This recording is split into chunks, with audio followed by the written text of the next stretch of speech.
It's the time to get down. The Righteous Brothers of Lamert Park and Mood. That's cold, man. Well, he's the Iceberg Slim of Fort Thompson. Those old terms. Got that from Sanford and Son. That's right. We are virtual reality, the cybernetic sensuality, something that your mind can feel, but ooh, is it real?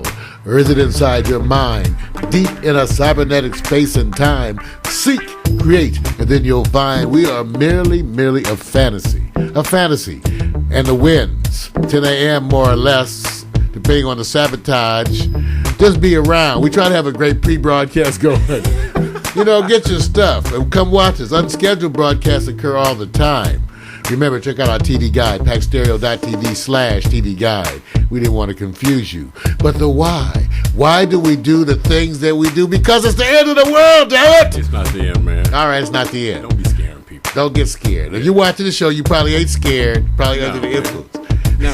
Uh-oh. No, but the why, because we love doing the impossible and living the dream, and because we know, ultimately, you, my brothers and sisters, you are in control. Bring on my lesbian screams. Wait a minute. First of all, I think you're doing racial profiling. You're doing lesbian. How come you're not, doing something for the heteros? That's the best kind of profiling. Okay. All right. Hey, racial and sexual profiling. D-Dub Honey, Germany in the house. Love my ladies. Woo. Nadia in the house. They all come in here for JBR tomorrow. They're not coming here for you and I, bro. That's so cold, dude. They coming here for JBR? Yeah. Well, we might have to do it early then. Hey, I don't want y'all to have to suffer. We don't have a music video. We do just JBR. I know, man. That's okay. Ready that's for okay. And plus we got some Mac. But I was going to do the Mac. Max has sent us a number of things, but I was going to do those tomorrow and Wednesday. Okay. But we'll see. Wow.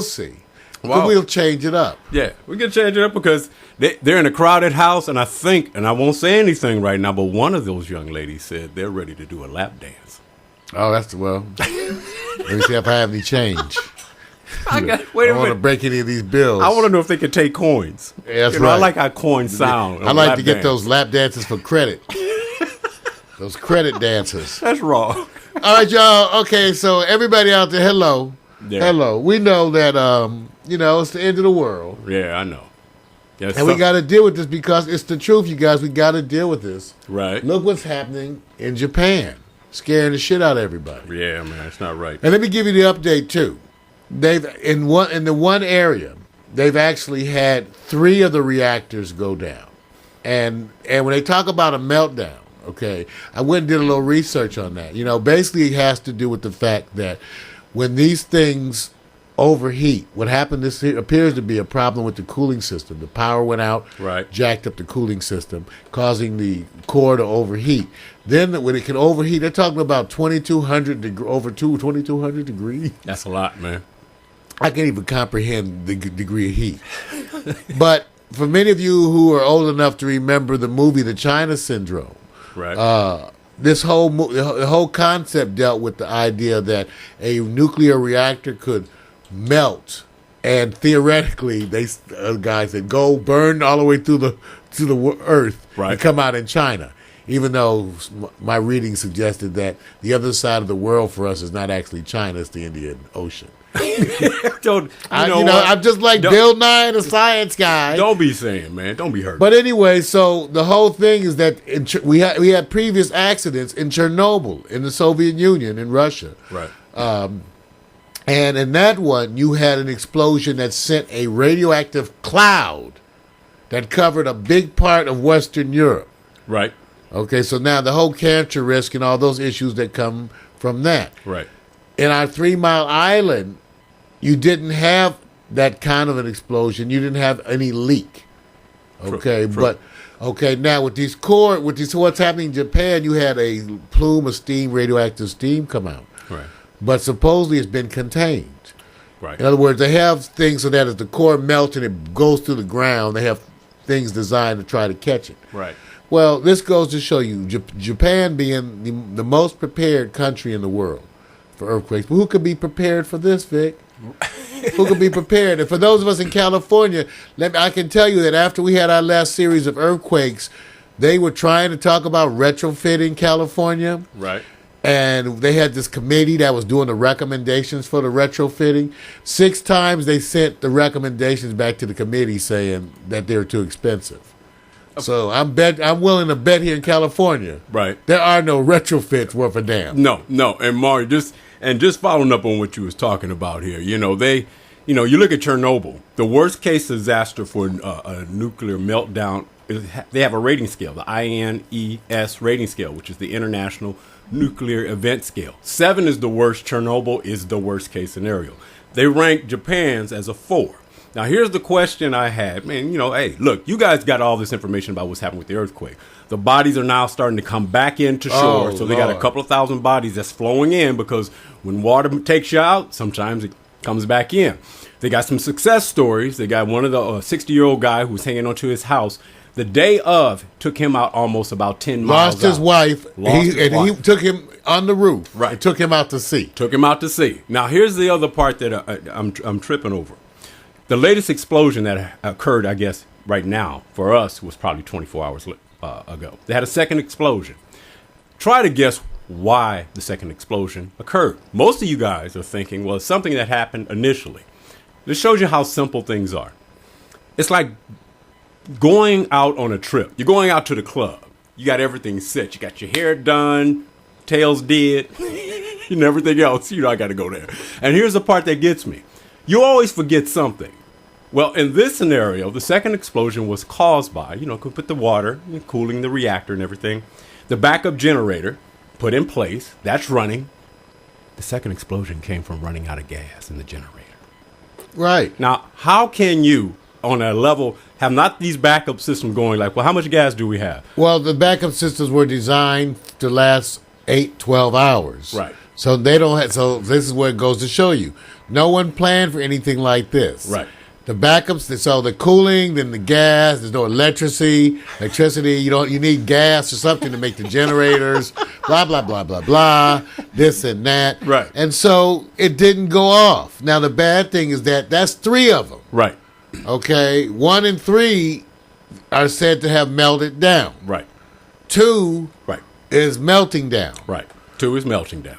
And here's the other. But so far there hasn't been a plume of radioactive smoke that's been going out over. Remember, Japan is about the size of California. Right. It is. So, theoretically you could have, a bad, well, anyway, it's scaring the shit out of everybody. I must admit.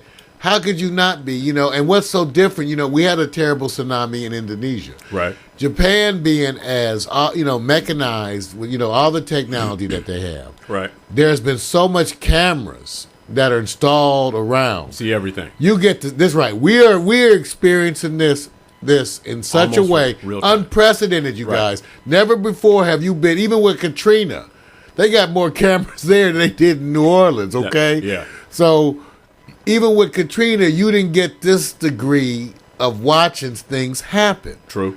And so that's, I think, the part that's really got everybody. The fact that you can watch it happen. Right. Watch that tsunami. At first you think tsunami, all right, a little tsunami. Some people out here in L.A. say, I'll surf a tsunami. That's how bad I am. I'll surf one, buddy. Right. All the way to Australia. Watch me. They're not doing it, man. No, baby, you won't be surfing this. No. Because it's not just the water, Vic, right? It's all that debris. Yeah. Even if you lucky, if you can swim like an Olympic swimmer. Right. All of a sudden, the sink catches you upside the head, or a washed away Hyundai slams you in the side.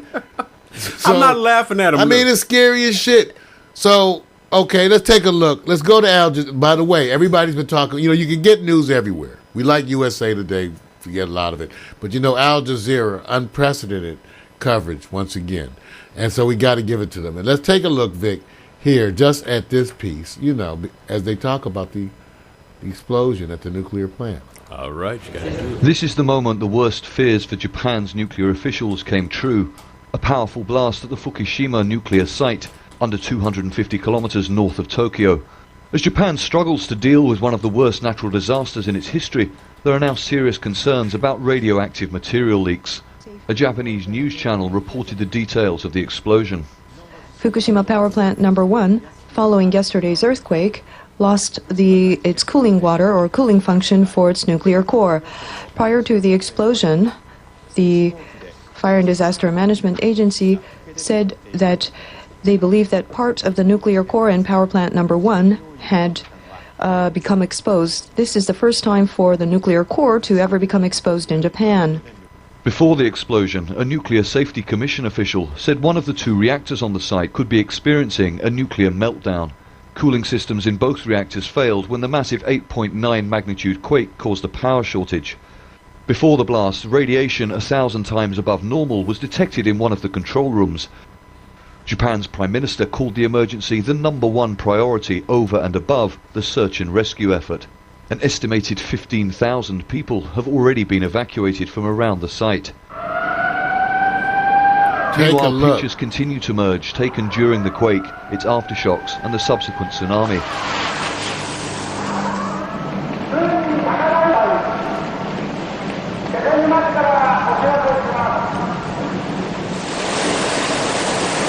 This is the town of Kesunuma in Miyagi Prefecture.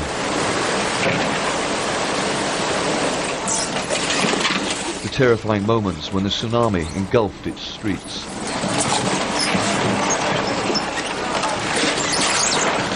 That tsunami are expected in the following areas. Japanese television continues to announce tsunami warnings. The coast of Iwate Prefecture, the coast of Miyagi Prefecture, the coast of Fukushima Prefecture. Everyone near the coast must evacuate to higher ground. Some 50,000 Now, military if watching this, if I was back, I would have got my ass out of Port Townsend. Helicopters skim over the swathes of flattened land. It seems impossible that anyone could be pulled out alive from some areas so utterly destroyed. Blocked roads mean supplies are running low. Survivors have queued to stock up on what food and water is available. And notice how orderly they are. Yeah. It's part of their culture now. Well, they're used to it. America, we be tearing up the place. We be going off like... And you know what, Mario? The sound effect, because we're not there immediately right across the water when it's happening. Amazing how the sound... Oh, coming from this Al Jazeera broadcast, you're right. Yeah. Al Jazeera. You guys, this is what we take it. You know, we got to give props out to Al Jazeera because they got a big time feed going on. Yeah. Over there, but just really, and all over the place. You got to take a look. But wow, and you know what's interesting in the chat room? Everybody's kind of agreeing. They're saying the government not going to tell you everything. Of course they're not. They're not supposed to, right? Well, this is, okay, maybe this is where us leftist radicals, I guess. I don't know. I think that you deserve the truth. Why would, okay. I think you deserve the truth. That's part of the reason why there's so much conspiracy. When Chernobyl happened, I can remember that nobody actually raised the level of a 7. The worst case scenario meltdown and the urgency and what that meant. And reading up on the history of it, of course, they have a 20-mile zone right now. Basically, it's off limits to everyone unless they are connected with, of course, actually monitoring the radiation, which is done. It's done for years and years to come. I don't remember the urgency in the public being translated down to the public about how bad it was. It wasn't that bad over here. Now, over in Europe, where they had the radioactive cloud. That's what I'm talking about. Yeah, let me tell you how stupid the Russians were with this. And I don't mind saying it like this. They took, they had a bunch of contaminated food. Right. Okay. They took that food because they had such a famine problem over there. They took that food and sent it all over the country with the idea that everybody just get a little bit. Right. Okay, I know. See what I'm saying? These are the people who, and they're, I'm just saying, you should never. You don't trust your government. No. I'm telling you, you have a lot, this legion, right. How many times they have screwed you over. So I'm telling you, so the Chernobyl experience, of course, have you heard anything back? It behooves